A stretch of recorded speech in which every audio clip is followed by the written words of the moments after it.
Abantu 120 mu bitundu eby'e Kasese be Basazze Ediiro ne beesogga ekibiina ekiri mu buyinza ekya NRM nga bano bavudde mu kibiina kya Forum for Democratic Change FDC oluvannyuma lw'okulaba ekitangaala. NRM safi?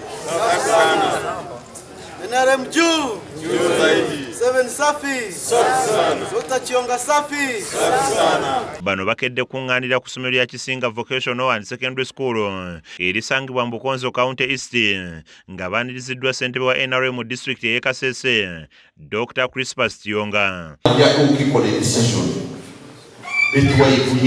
Bano bategeezezza nti ekibatanudde okusala Ediiro y'enkulaakulana gye bafunye ebitundu eby'enjawulo wamu n'obutebenkevu gavumenti ya NRM byetaddewo. I remember when we slept in the bush, when the LRA rebels came and we slept for 1 month in the bush. Then I asked myself, since then the NRM government has captured all these kind of havoc, we are now sleeping in peace. I've never again slept in the bush. These are like 20 years and above.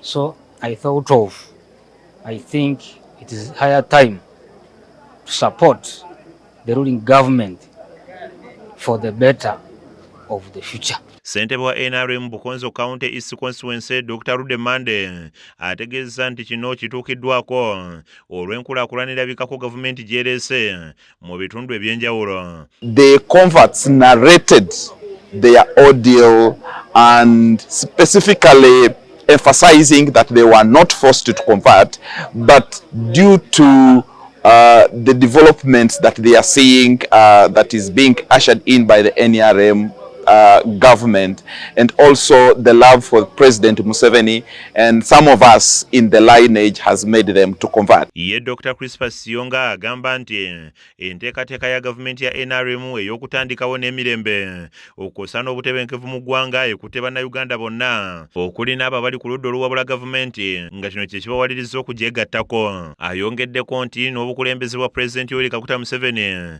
ssentebe w'ekibiina kya NRM bulaze nti gavumenti eno y'abantu ng'efubye okutuusa empeereza ku bannayuganda bonna era ng'asuubira nti baakufuna obuwagizi obw'amaanyi mu kalulu akabindabinda aka 2026. And so I think come 2026, when we hold the next general elections, this Kasese will be completely yellow, will be NRM all through. Mutabali Moses yakusakidde eggulu erino ku lwa KSTV agalero.